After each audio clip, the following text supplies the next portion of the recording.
किसी ने बड़े कमाल की बात कही है कि अंदाजे से ना नापिए किसी इंसान की हस्ती, अक्सर ठहरे हुए दरिया गहरे हुआ करते हैं। नमस्ते दोस्तों, एक बार एक प्रोफेसर अपनी क्लास में स्टूडेंट्स को एक कहानी सुना रहे थे।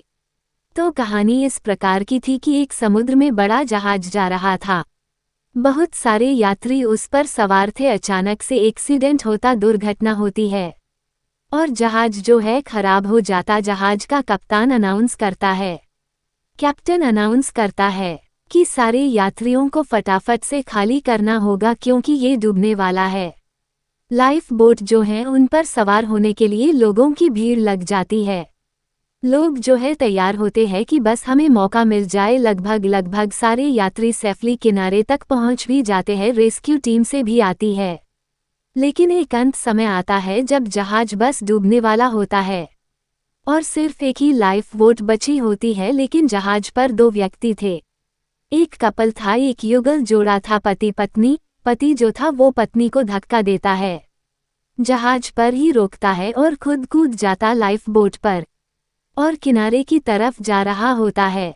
जब जहाज डूब रहा होता है, जिस पर वो पत्नी खड़ी होती है, वो चिल्लाती और कहती है अपने पति से कुछ।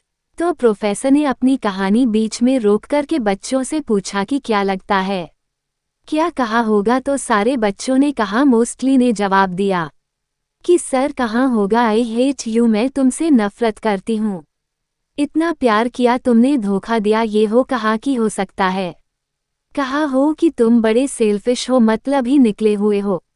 एक बच्चा चुप रहा, बहुत सिंसियर लग रहा था। तो प्रोफेसर ने पूछा उससे कि आप चुप क्यों, आप बताइए क्या कहा होगा। तो उस बच्चे ने कहा कि हो सकता है पत्नी ने अपने पति से कहा कि हमारी संतान का ख्याल रखना। प्रोफेसर चौंक गया। उन्होंने कहा सही जवाब है, लेकिन तुम्हें कैसे पता, तुमने कहानी सुन रखी थी। उस लड़के ने कहा नहीं सर, मैंने कहानी नहीं सुनी हुई थी।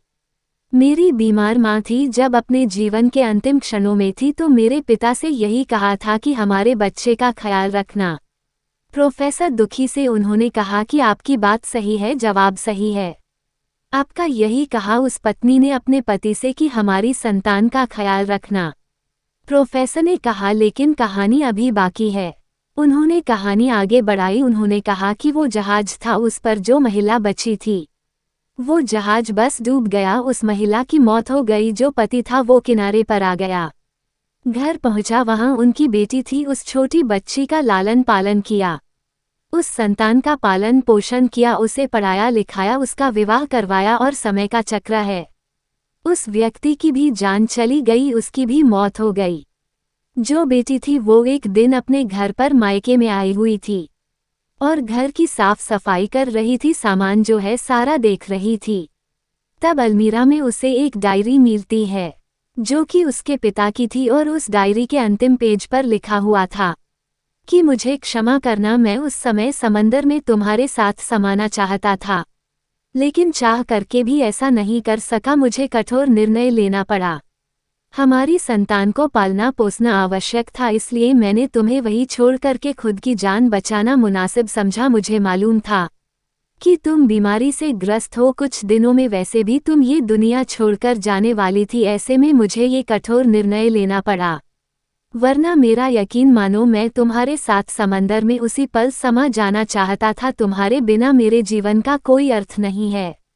बच्चे जब ये पढ़ रही थी तो रोती चली जा रही थी। कहीं ना कहीं उसके मन में चलता था कि पिता ने माँ को वहाँ के लिए क्यों छोड़ दिया, लेकिन उस दिन उस क्षण उसे समझ में आया कि पिता ने ऐसा फैसला क्यों किया था। आपको ये कहानी कैसी लगी, हमें कमेंट में ज़रूर बताएं। ऐसे ही और प्रेरणादायक कहानी सुनने के लिए हमारे YouTube चैनल को सब्सक्राइब करें। धन्यवाद।